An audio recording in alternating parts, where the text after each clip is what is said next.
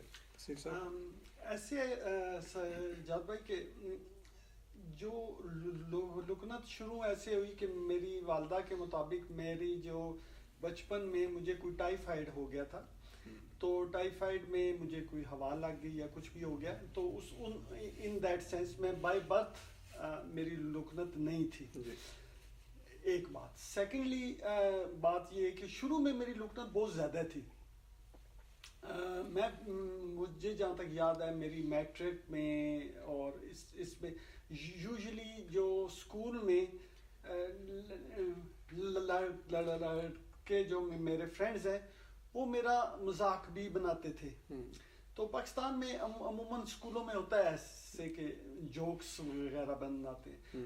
مجھے ایک بہت کائنڈ شخص میں ملے, شاید آپ کو بھی ان کا نام یاد ہوگا, عبدالرؤف خالد. یہ گیسٹ ہاؤس ڈرامہ بھی لکھا اور خود ایکٹنگ بھی کرتے رہے. تو ان کا جو بولنے کا ایک سٹائل تھا, وہ بولنے کا سٹائل بڑے یونیک تھا اور بڑے کام طریقے سے آرام سے بات کرتے تھے. تو ایک دن کیونکہ میں ان کے پاس میگزین کے اندر شروع میں مجھے رسپانسبلٹی تھی اس کی ڈیزائننگ کے متعلق. تو مجھے انہوں نے ایک دن کہا کہ توصیف اگر یہ کپ ہے, انہوں نے ہاتھ میں کپ اٹھا رکھا تھا ایسے کر کے, تو کہتے ہیں یہ کپ ہے, اس کے اندر ہنی ڈلی ہو, ایسے ہی میں کر دوں تو فٹافٹ ساری گر جائے گی. میں نے کہا نہیں ایسے تو نہیں گرے گی. تو انہوں نے کہا آستے سی ایسے ٹرن کر کے کہا کہ اب بتاؤ یہ ڈراپ بائی ڈراپ گرے گا. میں نے کہا گرے گا. کہتے ہیں کہ تمہارا زبان اور تمہارے دماغ کا یہی تعلق ہے جو یہ ہنی اور اس کپ کے اندر ہے. تو آپ کو کوشش کرو اپنی زبان کو آستے آستے ڈراپ بائی ڈراپ ڈالنے کی, جلدی سے باتیں کرنا چھوڑ دو. ایک چیز تو مجھے یہ ان کا پوائنٹ آف ویو دل کو لگا. اس وقت مجھے محسوس ہوا کہ ہاں یار یہ بات تو بالکل صحیح کر رہے ہیں. تو پھر میں نے اس چیز میں ایکسپیریمنٹ بھی کیا. شیشے کے سامنے کھڑے ہو کے میں آستے بات کرتا تھا. پہلے میں جلدی باتیں کرتا تھا, تو میں نے اپنا پیس کو سلو ڈاؤن کرنے کی کوشش کی. نمبر 1. نمبر 2, مجھے ایک اور اپرچونٹی اچھی ملی کہ میں نے میڈیکل سٹور کا ایک سافٹ ویئر بنا رکھا تھا. تو میں میڈیکل سٹور کے سافٹ ویئر کے لیے مجھے جگہ جا کے میڈیکل سٹور والوں سے جا کے بات کرنی پڑتی تھی.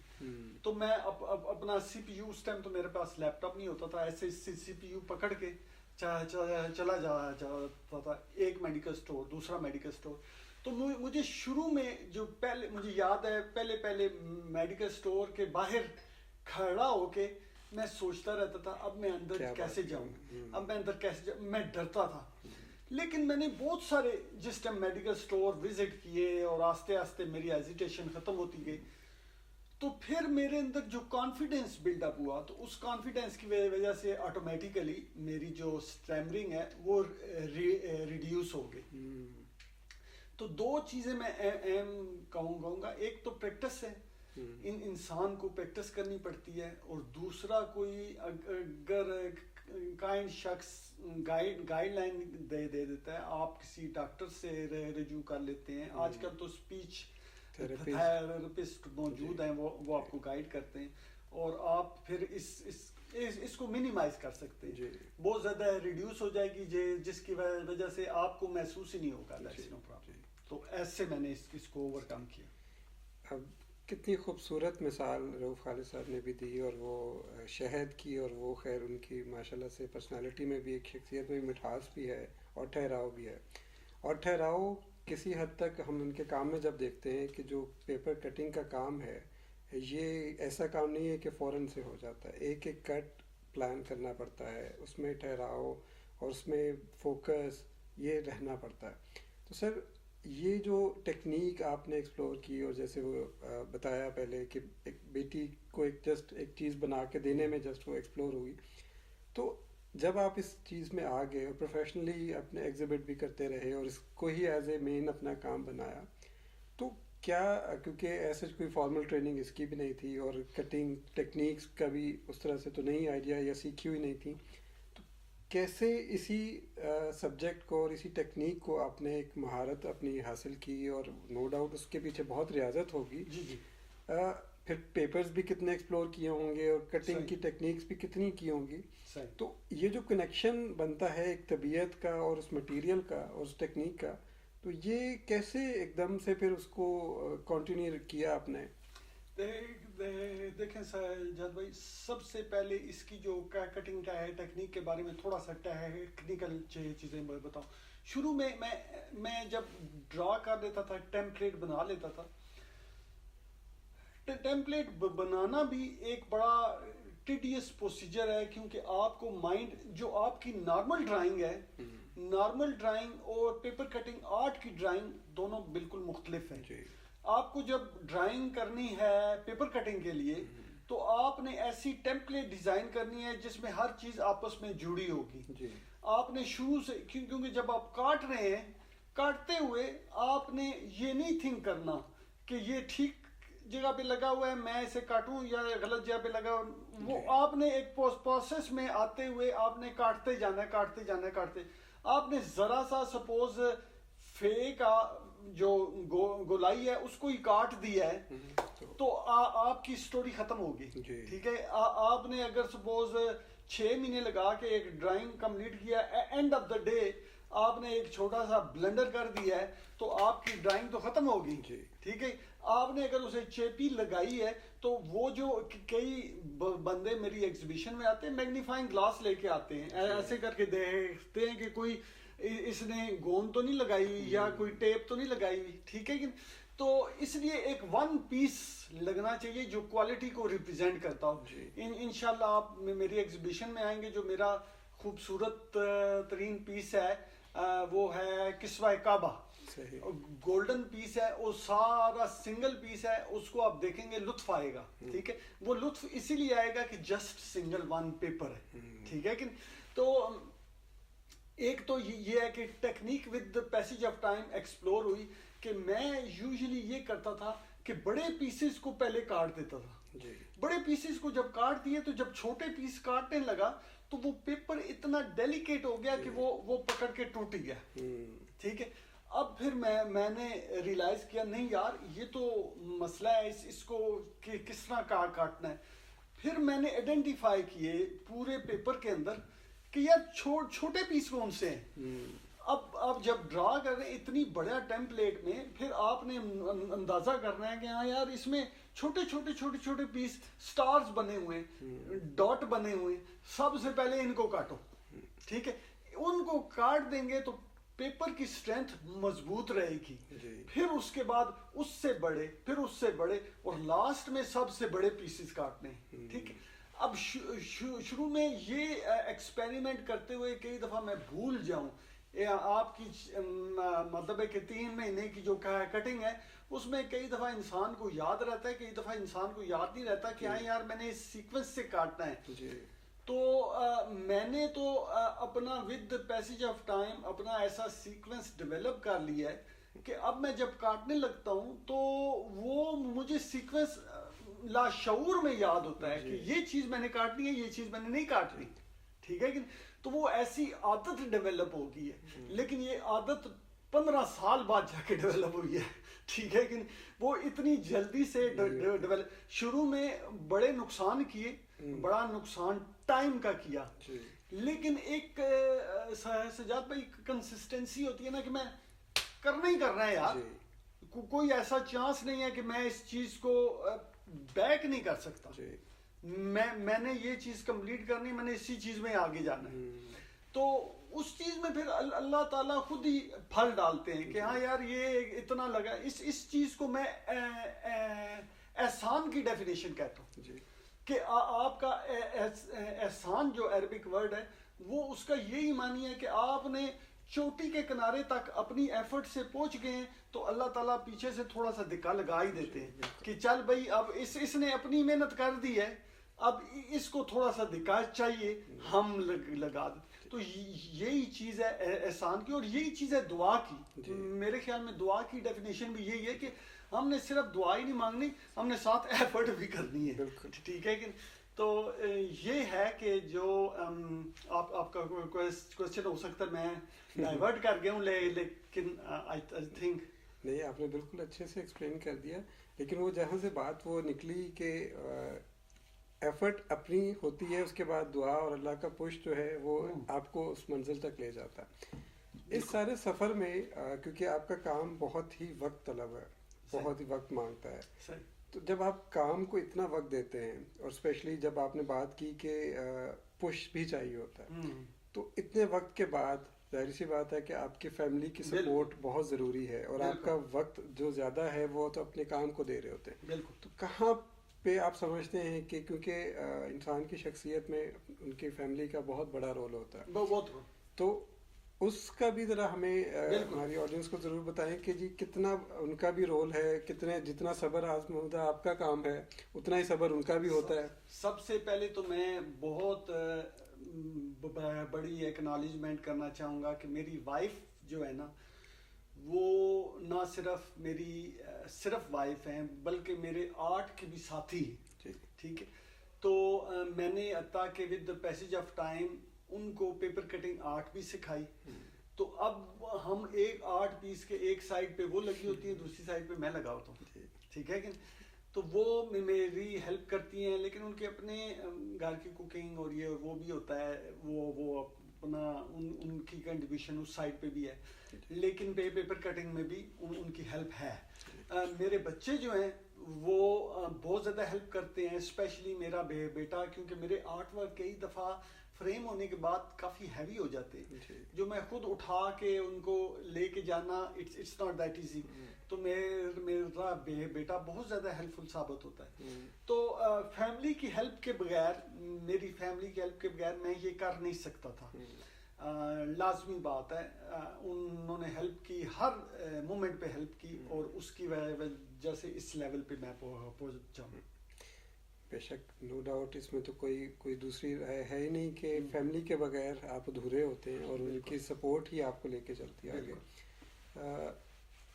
اس کے بعد جو ہماری ایک فیملی ہی کا حصہ ہے ہمارے دوست, ہمارے احباب. میں بھی اس چیز کو بہت سمجھتا ہوں, اور میں بھی آج جو ہوں اپنے فیملی کے بعد اپنے دوستوں کی وجہ سے ہوں, کیونکہ ان کا آپ کی شخصیت میں بہت اہم کردار ہوتا ہے.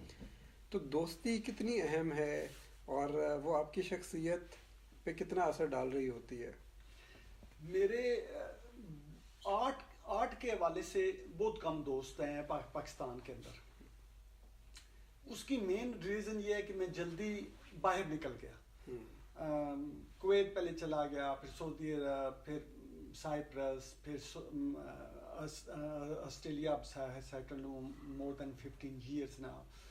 تو پاکستان کے اندر آرٹ کے حوالے سے میرے اتنے زیادہ دوست اس طریقے سے بن نہیں سکے, لیکن شروع میں جو دوست میرے بنے انہوں نے بہت زیادہ بڑا امپیکٹ میری لائف کے اوپر چھوڑا. آف کورس میرے دوست جو ہے نا راحت سعید اور اظہر حفیظ, ان کی دوستی میرے لیے بہت قیمتی ہے.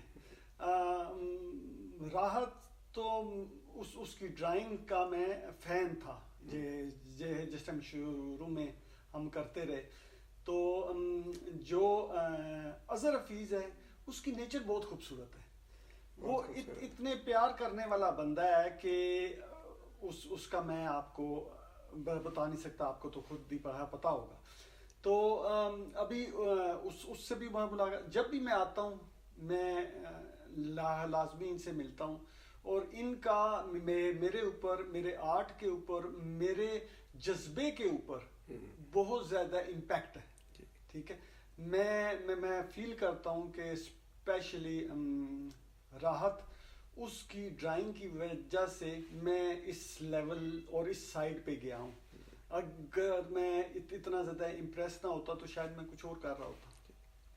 نہیں, یہ بہت بڑا کنٹریبیوشن ہوتا ہے کسی بھی شخصیت میں, ان کے دوستوں کا جتنا عمل ہوتا ہے وہ بہت بڑا ایک کردار ہے. جیسے آپ نے ذکر کیا کہ آپ کی زندگی زیادہ باہر ہی گزری, پاکستان سے دور رہے, تو دوستیاں وہاں پہ بھی ہوئی ہوں گی, وہاں پہ پروفیشنلی آپ کے کولیگز بھی بنے ہوں گے جن سے آپ نے کام, اکثر ہمارا ایک موازنہ بھی ہوتا ہے کہ جی کس کا کام کیسا ہے.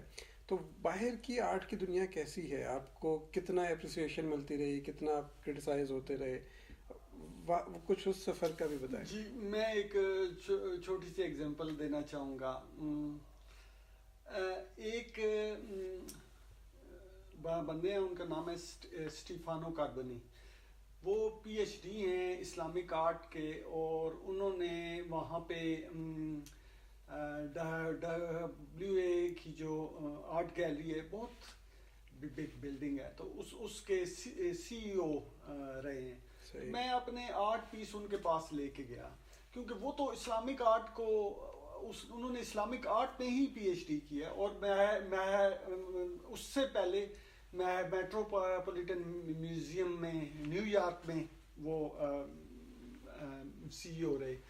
تو میں ان کے پاس لے کے گیا, اپنے آرٹ پیس دکھائے, انہوں نے بہت پسند کیے, بہت پسند کیے. اور میں نے ان کو کہا کہ میں چاہتا ہوں کہ یہاں پہ ایٹ لیسٹ اتنی بڑی آرٹ گیلری کے اندر ایک روم اسلامک آرٹ کا لازمی ہونا چاہیے. ٹھیک ہے کہ, تو میری کوشش یہ ہے کہ 1 روم آپ ڈیڈیکیٹ کریں اسلامک آرٹ کا.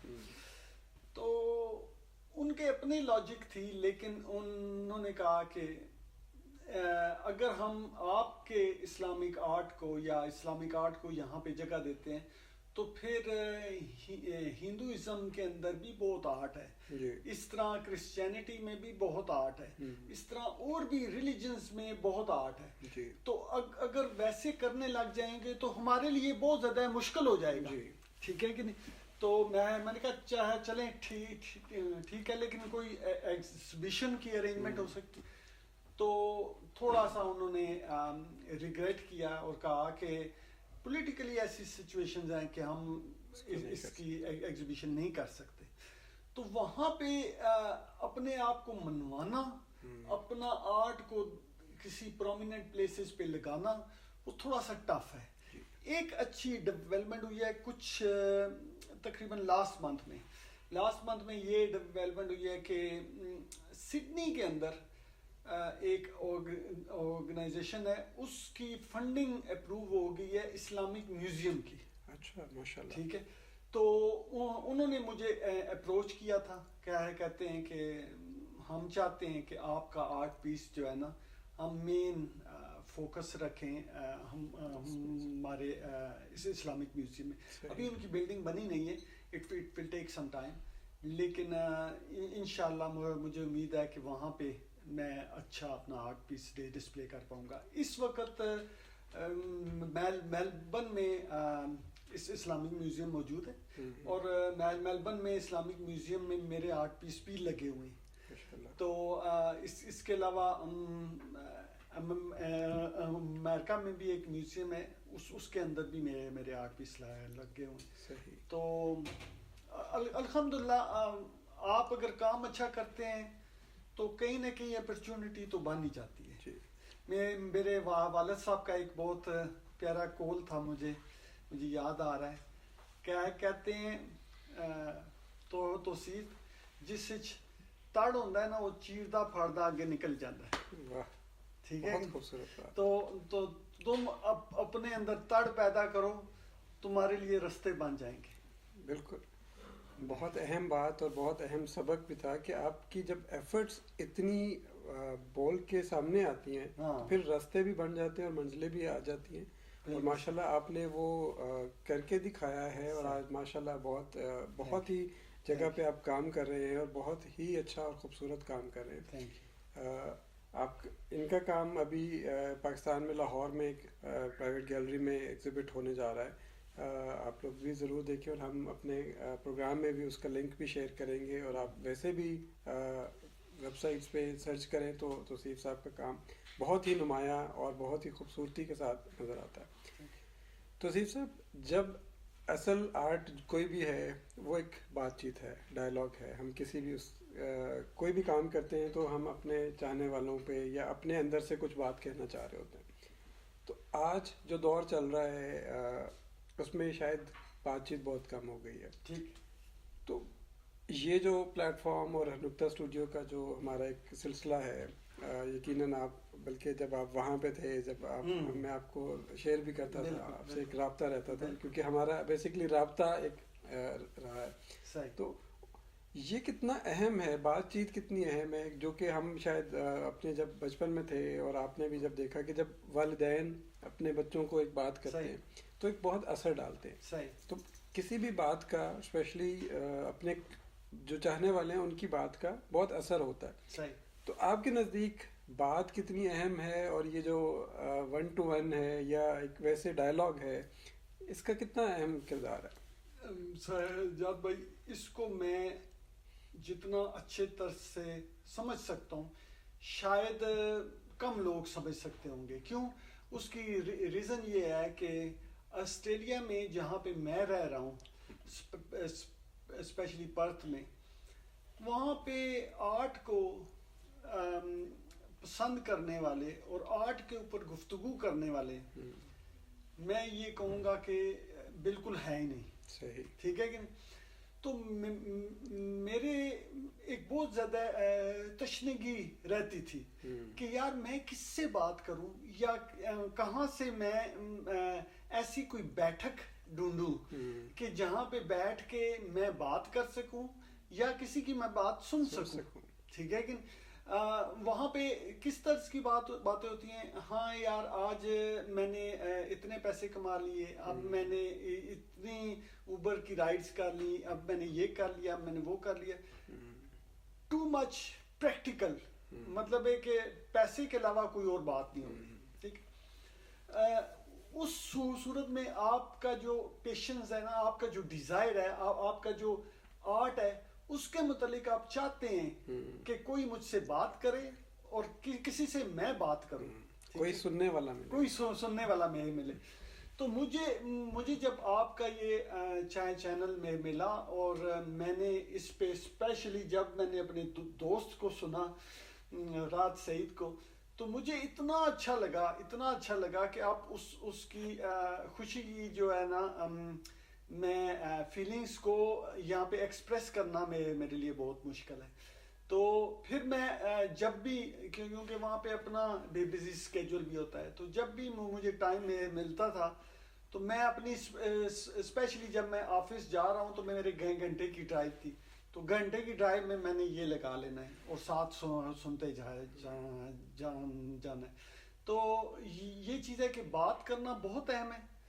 اب وہ جانتے ہیں بات کرنے کی اہمیت کو جن کے پاس کوئی اس طرز کی بات کرنے والا ملتا نہیں. ٹھیک ہے کہ تو یہاں پہ آیا ہوں, مجھے بہت اچھا لگا ہے, اور آپ میرے ایموشن سے محسوس کر رہے ہوں گے کہ میں کتنا ہیپی ہوں اس آؤ بات کرتے ہیں میں بیٹھ کے اور اپنے متعلق باتیں کر کے. بہت شکریہ, بہت شکریہ. توصیف صاحب سے ہم نے ان کی زندگی کے بارے میں جانا اور میں خود بھی بہت انسپائر ہوتا ہوں. ایک جتنی محنت سے انہوں نے کام کیا اور اپنے فن کو زندہ رکھا اور آج آپ تک بھی لے کے چلتے آ رہے ہیں. آپ ان کا کام ضرور دیکھیں اور ان کے کام کو آپ بھی پسند کریں گے, یقیناً پسند کریں گے.